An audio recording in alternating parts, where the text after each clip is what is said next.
A single email, just one email, sent by a 20-something analyst who was basically just trying to impress some industry veterans, ended up costing a major investment bank millions of dollars in fines. Wilkins, yeah. It led to multiple firings, Yeah. and it permanently destroyed that young person's career. Just poof, gone. Completely wiped out. So today, we aren't just talking about, a few bad apples breaking the rules. We're looking at the exact psychological cocktail that makes incredibly smart, really capable people do catastrophic things when the pressure is dialed up. Right. The psychology of it is wild. It really is. So welcome to this deep dive. Today, we're tearing into a fascinating educational module from the CFA Institute, and it's focused on ethics and trust in the investment profession. It's a really heavy text, but so important. Oh, absolutely. We are going to decode the actual architecture of professional duty. We're going to look at the psychological traps that completely override our moral compass, and we'll dissect two dramatic, real-world case studies from the source material where the stakes could literally not be higher. Okay, let's unpack this, starting with the very foundation of what it means to operate in a high-stakes environment. Yeah, so the source material really grounds this entire discussion by drawing a hard line between an occupation and a true profession. Okay, what's the difference? Because, in modern vernacular, we just throw the word professional around to describe anyone who gets paid for a service. But in fact, you're just someone who shows up to an office wearing a button-down shirt. Right. Like, oh, they look so professional. Yeah, but within this specific framework, a profession is the ultimate evolution of a trade. It requires a body of expert specialized knowledge. It demands high entry standards, continuing education, collegiality with your peers. But the defining characteristic, the absolute bedrock that separates a profession from just a highly skilled trade, is a shared code of ethics. A shared code of ethics. Right. And that code is specifically designed to serve society and build public trust. See, I have to push back on that terminology a little bit. Oh, okay, go for it. Because I want to challenge the idea that an ethical code is the magic ingredient that separates a profession from a trade. Like, think about a master electrician or a commercial plumber. Sure. They have incredibly strict municipal building codes they must legally follow, right, to protect public health. Yes, absolutely. If a plumber cuts a corner, a building floods, or, people get horribly sick. So how is a financial code of ethics genuinely different from a municipal safety code? Yeah. Let's use a carpenter as an analogy. Yeah. You hire a carpenter to build a dining table.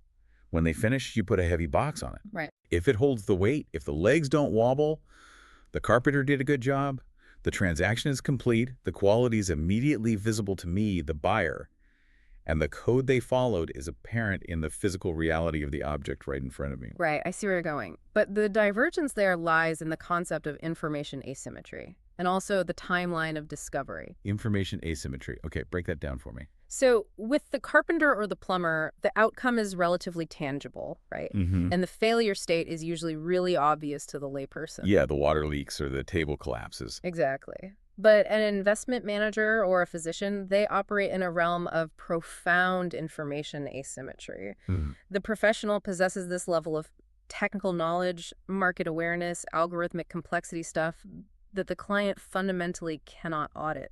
Well, because I don't have a finance degree. Right. If an investment manager builds a retirement portfolio for you, you can't just put a physical weight on it to see if it holds up. I can't just jiggle the legs of my 401k. Exactly. You might not know if that portfolio is structurally sound for 3 decades. The client is entirely vulnerable to the professional's invisible decisions. Wow. Okay. The vulnerability is the key there. Because of that massive gap in knowledge, you can't verify the math behind the curtain. You really can't. You just have to trust that the architecture won't collapse when you're, 80 years old and relying on it to literally survive. Yeah, the stakes are existential for the client. So the industry can't just operate on a handshake then. How does a profession structurally guarantee that trust when the product itself is invisible and delayed by 30 years? It anchors that trust through fiduciary duty. Fiduciary duty, we hear that a lot. We do. But fiduciary duty isn't just a corporate buzzword. It is a legally and ethically binding obligation to deliver a high standard of care when acting for the benefit of another party. Meaning you have to put them first. It dictates that the professional must act in the best interests of the client, exercising a reasonable level of care, skill, and diligence. It requires prioritizing the client's well-being above your own self-interest. And above your employer's interest. Yes, and above the immediate financial interest of your employer.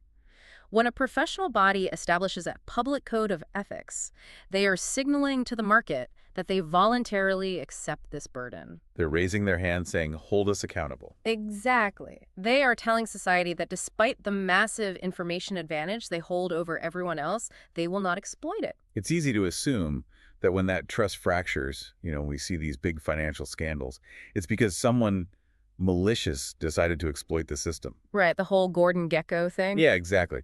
The stereotypical Wall Street shark rubbing their hands together, actively plotting to siphon money from retirees. But the source material completely upends that narrative. It does. It really does. Trust usually isn't broken by cartoon villains. It's broken by flawed architectural systems within firms and just the fundamental flaws of human psychology under stress. Yeah, and the text makes a really critical distinction between legal standards and ethical standards to illustrate this exact point. Okay, what's the difference? Because they sound like the same thing. They often get conflated. Legal standards are rules-based. They form a perimeter of what is technically permissible by the government. Like what you can do without going to jail. Exactly. But ethical conduct requires balancing self-interest with the direct and indirect consequences of your behavior on a much wider web of stakeholders. Okay, so it's a higher bar. Much higher. When firms focus entirely on the legal perimeter, they fall into what the text calls the compliance trap. The compliance trap. Let me throw another analogy at you to capture this because I think I get it. Relying solely on compliance rules is like driving a high-performance car while staring exclusively at the speedometer and totally ignoring the windshield. Oh, that's a great way to put it. Right. Because you know exactly how fast you're going, and you are technically under the legal speed limit, you are perfectly compliant. You're following the letter of the law. Right. But because you aren't looking at the road, you are completely oblivious to the pedestrian stepping into the crosswalk or, the bridge that's washed out ahead. You've reduced the complexity of navigating the entire world down to a single inadequate metric. Your speedometer analogy perfectly captures the danger of a checklist mentality. A robust compliance department is essential, obviously. Of course. But when taken to the extreme, it becomes a blinder. Mm-hmm. It drastically oversimplifies decision-making. If employees are trained to only ask, is this explicitly prohibited by law? They abandon critical thinking entirely. They stop looking through the windshield. Right. The source material explicitly warns that an emphasis on compliance alone fails to encourage decision makers to consider the larger long-term picture. It basically creates an environment where if something isn't strictly illegal, it is just assumed to be acceptable. The text actually highlights a perfect, concrete example of this gap between legality and ethics regarding insider trading. Trading on material non-public information. Yeah, that's a fascinating part of the reading. Because you think, well, insider trading is just illegal, right? Well, in certain global jurisdictions, trading on specific types of material non-public information might not be explicitly banned by local law. Wait, really? It's legal somewhere. In some specific regulatory environments, yes. The legal speedometer says you can proceed, but the CFA Institute considers that trading universally unethical regardless of local law. Why? If the law says it's fine. Because it destroys the fundamental fairness of the market. If participants believe the game is rigged by insiders, what do? They take their money out. Exactly. They withdraw their capital, liquidity dries up, and the entire ecosystem suffers. An ethical framework forces you to look through the windshield and see that systemic damage. Right. It prompts you to hit the brakes, even when the law gives you a green light. But, knowing the difference between the law and an ethical framework in a quiet classroom is very different from actually applying it in reality. Oh, completely. The source zeroes in on why people veer off the road. It isn't a lack of intelligence, right? It's a powerful psychological cocktail of overconfidence bias mixed with situational influences. Overconfidence bias is such a huge factor. It's the psychological tendency to vastly overestimate our own morality. Like we all think we're the good guys. We do. We possess this deep-seated belief that our internal traits, identifying as a good, honest person, will act as this impenetrable shield against unethical behavior. Right. We tell ourselves that because we don't desire to cause harm, we just won't. We all inherently believe we are the hero of our own story. We think character is static. Like if I'm an honest person on Sunday at home, I'll be an honest person on Tuesday afternoon at the office when everything is on fire. And behavioral psychology completely dismantles that assumption. It does, yes. Internal traits are incredibly poor predictors of how someone will actually behave in a complex dilemma. Wow. The dominant driver of human behavior is situational influences. Okay, what are situational influences? These are external environmental factors. Things like the promise of a massive financial bonus, the intense desire for prestige, the fear of disappointing a really demanding boss. Or just the subtle social pressure of conforming to an aggressive workplace culture. Exactly. We systematically underestimate how these external forces warp our judgment. They narrow our vision, forcing us to focus on immediate short-term outcomes while becoming entirely blind to catastrophic long-term consequences. Okay, let's put that theory to the ultimate test. It's easy to say we just do the right thing when the time comes, but put yourself in the scenario the source material outlines. Here's where it gets really interesting. Oh, this case study is intense. We have a young junior analyst working at a major investment bank, and this isn't just any project. They're working on the IPO of the decade, a highly anticipated initial public offering for a massive technology company. The module walks us through an ethical decision-making framework to analyze this event, and the foundational step of that framework is the identification phase. Identification. Before you can make a choice, you must map the terrain. You have to identify the relevant facts, the conflicts of interest, and every single stakeholder involved. And for this young analyst, the stakeholder map is an absolute minefield of competing loyalties. The sheer volume of people pulling this analyst in different directions is staggering. Let's map it out. So they owe a duty to their direct supervisor. Right. They owe a duty to their employer, the bank itself. Yes. They owe a duty to the corporate client, which is the tech company going public. But they also owe a duty to the bank's asset management clients, the people who will actually be buying the newly issued stock. And the contradiction there is profound. It's structurally built into the very nature of an investment bank. How so? Well, the firm's corporate client, the tech company, wants the IPO priced as high as possible to maximize the capital they raise. Obviously, yeah. They want more money. But the firm's asset management clients, the buyers, they want the IPO priced low so they can acquire the stock at a discount and realize a profit when the price appreciates. Wow. The analyst is literally trapped between two masters with mutually exclusive financial goals. So how does a framework actually resolve an impossible structural contradiction like that? The bank wants to market the deal. The buyers want objective risk analysis. It's the tension between being a hype man for the tech company and being an impartial referee for the buyers. The point of the framework is not to magically dissolve the tension. It's not. No, the framework exists to force the professional to consciously articulate these cross-currents rather than operating in a state of willful blindness. So basically say out loud, I'm conflicted right now. Exactly. The text notes the specific ethical principles at risk here. The duty of loyalty to the employer, prioritizing client interests, maintaining strict confidentiality, ensuring objectivity of analysis, and upholding fairness to all market participants. That's a lot of plates to spin. By mapping the conflict, the analyst recognizes that any action they take requires extreme deliberation because any movement will inherently impact someone negatively. That's the identification phase. It's standing in the minefield and drawing a map of where the explosives are. Great way to visualize it. But mapping the mines doesn't actually get you to safety. The next step is the consideration phase. And this is where we have to look at the massive situational influences crashing down on this young professional. The pressure cooker is intense. The text highlights that the investment bank stands to earn astronomical fees from a successful IPO. We're talking millions. Tens of millions. Easily. And the analyst wants to impress their senior supervisor and the firm's partners. Their compensation, their end-of-year bonus, and their trajectory for future promotions are inextricably linked to the flawless execution of this specific deal. Let's make this visceral for the listener. You are 24 years old. You are working 100-hour weeks. You're exhausted. Beyond exhausted. You are sitting in boardrooms with people who make 7 figures a year, and the explicit internal thought process the text points out is, I want to be successful and wealthy like them. It's intoxicating. It really is. You are one of the chosen few allowed to touch this massive tech deal. The ego gratification is just off the charts.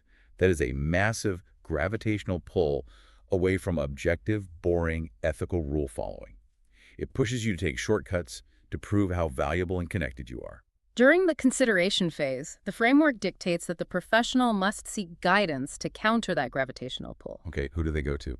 The source lists the proper avenues: consulting the firm's written code of ethics, reviewing internal compliance policies, speaking with a trusted peer, escalating to a supervisor, or contacting the legal department. In a theoretical, ideal application of the framework, the analyst pauses and checks the firm's policies. But reading a policy book doesn't stop human nature. If I'm that analyst, under all that pressure, I'm already rationalizing why sharing a little data to smooth the deal along isn't a big deal. Of course you are. So what do the actual policies say that's supposed to stop that mental gymnastics? The policies construct legal and operational barriers. First, the analyst encounters the policy regarding the research analyst's role in securities offerings. This policy strictly mandates a quiet period. A quiet period. Yes, it explicitly forbids employees from distributing any written material, including emails, faxes, or financial models related to the tech company during the course of the offering. The quiet period is crucial. It exists so that banks don't artificially pump up the stock price with hyped-up research reports right before they sell it to the public. Right. It ensures market fairness. Exactly. The second policy is even more critical: the wall crossing policy and procedures. Wall crossing, what's that? Investment banks operate with massive internal conflicts of interest, so they construct metaphorical Chinese walls or information barriers between departments. Oh, to keep information from leaking internally. Right. The policy states that employees possessing confidential material information may not communicate that data to anyone inside or outside the firm who does not have a valid need to know without obtaining prior written clearance from the compliance department. The architecture of that internal wall is fascinating. Yeah. It's designed to keep the people building the deal completely isolated from the people trading the stock, preventing insider trading. Yes. So in the textbook scenario, the analyst reads these rules, realizes their outside industry contacts absolutely do not have a valid need to know the IPO pricing models, and they stop. They consult their senior analyst who says, hey, make a general phone call to network, but do not disclose a single metric about our client. And the disaster is averted. Right. That is the intended function of the framework. It acts as an external brake on your internal ambition. But the source material pivots dramatically here. It reveals that this scenario is based on a real-world event. And in reality, the analysts never engaged the framework. They didn't pause. They never consulted the policies, they never asked their supervisor, and they never paused to map stakeholders. So what does this all mean? What actually happened in the real world? Blinded by the situational influence of wanting to appear important and well-connected to outside industry veterans, the junior analyst drafted an email. Just one email.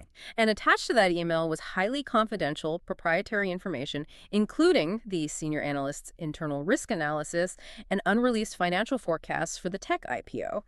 And they clicked send. Just to look like a big shot. They fired off an email with the most sensitive data imaginable during a federally mandated quiet period. Yeah. But how does a firm even catch a single email in an ocean of daily correspondence? I mean, they must send millions of emails a day. The mechanics of the fallout are systematic and ruthless. It wasn't caught that day. It wasn't. No. But financial institutions are required by law to archive all electronic communications.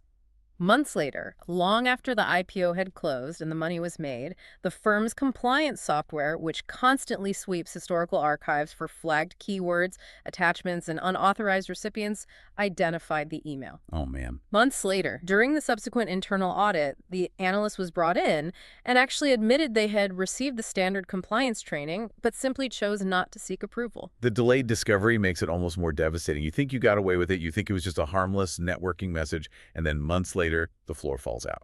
2 days after that audit interview, the firm terminated the junior analyst for cause. Fired. Just like that. But the blast radius of that single click extended far beyond one person. The firm is legally obligated to file specific documentation known in the U.S. as a Form U-5 with regulatory authorities. A Form U-5, what does that do? It details the exact reason for termination: a direct violation of firm policy and securities regulations regarding the distribution of written materials during an offering. And it triggers a massive chain reaction of legal liability. It does, because the junior analyst's direct supervisor, the senior analyst, was also terminated. Wait, really? For an email they didn't send? Yes. In financial law, there is a legal doctrine regarding the failure to supervise. A senior manager isn't just responsible for their own actions, they are legally liable for the architecture of oversight they build around their subordinates. Because the senior analyst failed to monitor the communications and workflow of their junior staffer, they lost their career as well. A supervisor loses their livelihood because a 24-year-old wanted to show off to some buddies. That is brutal. And the institutional damage escalates from there. Multiple government regulators open investigations into the investment bank's internal controls. The bank was ultimately fined millions of dollars by regulators for failing to maintain adequate supervisory procedures over its employees. Unbelievable. What happens to the junior analyst? They wanted wealth, prestige, and a massive bonus. Their career in finance is permanently extinguished. Just over. Regulatory bodies maintain public databases like FINRA's BrokerCheck, where disciplinary histories are logged. So anyone can see it. Anyone. The text explicitly notes that the information regarding this termination was posted on the regulator's public website. Any future employer, in finance or otherwise, running a basic background check will see a permanent scarlet letter. This individual jeopardized a multi-billion-dollar securities offering by leaking confidential data. It perfectly illustrates the terrifying asymmetry of ethical failures. One localized moment of poor judgment, driven by an incredibly common desire to impress people, systematically dismantled a career, destroyed a mentor's livelihood, and cost an institution millions. Exactly. The framework isn't there to make you a saint. It's there to protect you from the catastrophic blind spots of your own ambition. That case study perfectly demonstrates how ego and greed act as situational influences. But the source material presents a second scenario that challenges the listener in a fundamentally different way. Oh yeah, this next one is wild. Because ethical dilemmas aren't always born in the boardrooms of multi-billion-dollar tech IPOs. Yeah. Sometimes they occur in quiet offices, driven by emotions that we generally consider to be positive and virtuous. The second case shifts from institutional investment banking to retail wealth management. And the ethical trap here is brilliant because it uses empathy as a weapon. Set the stage for us. Okay, so we have a retail financial advisor. This advisor has been diligently saving a portion of his salary to purchase a much-needed new vehicle. Okay, pretty normal. He calculates that he will have enough saved within 3 months. Simultaneously, his firm announces a highly lucrative short-term bonus structure for the current quarter. The bonus will be awarded to the specific advisory team that brings in the most new capital to the firm's proprietary investment funds. Their own in-house funds. Yes. Additionally, the firm pays a direct 5% commission to any employee who sells shares in these specific in-house funds. The structural conflict of interest here is massive. The firm is heavily incentivizing its advisors to push their own manufactured financial products rather than objectively scouring the market for the best possible investments. It's like a doctor getting a 5% kickback every time they prescribe a specific brand of blood pressure medication. It's exactly like that. And the situational pressures begin to compound. The end of the quarter is just 1 week away. The advisor's team is in a dead heat, competing neck and neck with another group for the team bonus. The pressure is on. The advisor himself hasn't brought in much new capital, so the pressure from his highly successful teammates is mounting. We have the ticking clock of a 1-week deadline, the personal desire for the car, the 5% direct commission, and the peer pressure of a competitive sales environment. But then the text drops the emotional anvil. It really does. One of the advisor's teammates approaches him in private. The teammate reveals that he desperately needs this team bonus to materialize, not for a vacation or a car, but to pay for his elderly mother's critical medical treatment. Oh man, put yourself in that room. The situational influence here isn't greed. It is profound empathy. If you push these proprietary funds, you aren't just buying yourself a car. You are directly funding the healthcare of your friend's dying mother. Exactly. It completely short-circuits the assumption that unethical choices are always malicious. The pressure to do the wrong thing is coming from a deeply human desire to alleviate suffering. The text highlights that social influences, the loyalty to a colleague, the emotional weight of their personal crisis are often far more powerful than purely financial incentives. But the scenario introduces the final variable. The client. Yes. Later that same afternoon, the financial advisor sits down with the client. The client is an 89-year-old man in poor health. He lives on a strictly limited fixed income and desperately needs his portfolio to generate steady, reliable yields just to sustain his daily living expenses. He needs that money to survive. Furthermore, his will dictates that upon his death, his entire remaining portfolio will be donated to a specific charity. The vice grip closes. You have the teammate's mother needing medical care on one side, and a highly vulnerable 89-year-old relying on you for survival on the other. This isn't a math problem. It's an agonizing moral collision.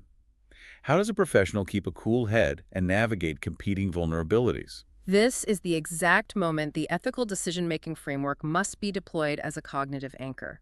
When emotions flood the system, the framework provides cold structural clarity. What does that clarity look like in this situation? Applying the framework requires identifying the duties owed. The advisor owes a duty to his firm, a duty to his teammate, and a duty to the client. But the CFA Institute Code and standards construct an absolute unyielding hierarchy. The fiduciary duty to the client takes precedence over all other interests, period. But let me play devil's advocate here, because human rationalization is so powerful. Go for it. Some of those proprietary funds the firm is pushing are likely rated decently, right? They aren't total garbage. Couldn't the advisor just convince himself that putting the 89-year-old into the firm's fund is good enough? Good enough. Yeah, like it provides some yield for the client, it generates the 5% commission for the car, and it secures the bonus for the teammate's mother. Everyone wins. Why doesn't the framework allow for that compromise? Because good enough is a direct violation of fiduciary duty. Is it? Yes. The duty requires the professional to seek the best possible outcome for the client, not a compromised outcome that serves the advisor's hidden agenda. The text is unambiguous about the correct action. The advisor must actively research alternative outside investments that can provide steady income before making any recommendation. So they can't just default to the firm's fund. No. He must compare the risk profiles, the historical returns, and critically, the fee structures of outside funds against the firm's proprietary funds. He has to deliberately look outside the 5% commission bubble. He has to ignore the ticking clock of the quarterly deadline. The bonus, the new car, and even the teammate's heartbreaking medical situation are identified strictly as situational influences. They're just noise. Exactly, they are external noise. They cannot dictate the algorithmic analysis of what that 89-year-old client needs. The advisor must ensure the recommendation is objectively tailored to the client's limited income constraints and ultimate charitable goals. It demands a level of emotional discipline that basically borders on stoicism. You have to look your stressed, terrified teammate in the eye and know that you might be costing them the money they need for their mother because your sworn duty to the stranger sitting across your desk requires it. That is the true weight of a profession. It isn't just wearing a suit, it's bearing the burden of those impossible choices. The source material uses these scenarios to demonstrate how to build ethical muscle. The framework isn't a magical spell that makes the distress go away. It is a diagnostic tool for analyzing alternative actions and modeling the consequences before you take an irrevocable step. Before you send the email or push the fund. Right. It forces the professional to pull their perspective out of the immediate, localized pressure cooker, the sick mother, the car, the deadline, and view the decision from the vantage point of long-term market integrity and ultimate client welfare. This mechanism applies to absolutely anyone, regardless of their industry. Whether you manage supply chains, write software, or work in healthcare, internalizing a structural framework acts as a psychological circuit breaker. Circuit breaker is a great term for it. When the pressure spikes, when the CEO is screaming for a product launch or an emotional plea bypasses your logic, the framework forces a pause. It stops you from reacting on pure instinct and giving in to the loudest influence in the room. And the text actually provides a highly pragmatic operational mechanism for when that circuit breaker is tripped. Okay, what do you do? It suggests that when a professional is trapped in one of these dilemmas, the most effective first step is raising the issue internally with a senior, independent individual. Why is pulling someone else in the crucial first step? Why not just, resolve it yourself using the framework? Because when you are inside the pressure cooker, your situational awareness is inherently compromised. You simply cannot trust your own objectivity. You're too close to it. Way too close. By escalating the issue to a senior compliance officer or a partner who is not economically tied to your specific team bonus or socially entangled with your teammate, you introduce a sanitized, objective perspective. They can see the windshield, not just the speedometer. Exactly. The text notes that protecting the client and the firm as a whole may take priority over the position of an individual professional. An independent review diffuses the localized pressure and shifts the burden from the individual to the institution. It's the realization that you don't have to carry the entire ethical architecture of the firm on your own shoulders. You utilize the structural safeguards the profession has built. Which loops us back to the core thesis of the CFA module. A profession is an interdependent ecosystem. Interdependent. Yes. An investment manager cannot maintain public trust in isolation. They are deeply reliant on the compliance departments of their firms, the regulatory enforcement of government bodies, and the shared intellectual framework of a professional organization. They all lean on each other. The organization establishes the knowledge base, administers the rigorous examinations, and demands the adherence to the code that creates the ultimate currency, public trust. And if that trust evaporates, the entire machinery of global finance grinds to a halt. Clients withdraw their capital, liquidity vanishes, innovation stalls, and society suffers the downstream consequences. It is a massive, incredibly delicate global ecosystem that is maintained entirely by the micro decisions of individual practitioners who commit day in and day out to placing ethical duty above immediate self-interest. We have covered extraordinary ground today. We started by dismantling the idea of a profession as just a high-paying job, revealing it as a social contract built on fiduciary duty and managing information asymmetry. We really did. We exposed the invisible danger of the compliance trap and the overconfidence bias that tricks us into thinking our good character is enough. The speedometer analogy. Right. And we analyzed the brutal reality of situational influences, seeing how the desire for prestige destroyed a career in an instant, and how profound empathy can be just as dangerous as greed when navigating the needs of a vulnerable client. The ultimate takeaway from the text is that possessing technical knowledge and memorizing a rulebook is fundamentally insufficient. A responsible professional must develop the metacognition to recognize the environments prone to ethical pitfalls and consciously identify the invisible psychological influences actively attempting to warp their judgment. Which leaves us with a final provocative thought for you to chew on.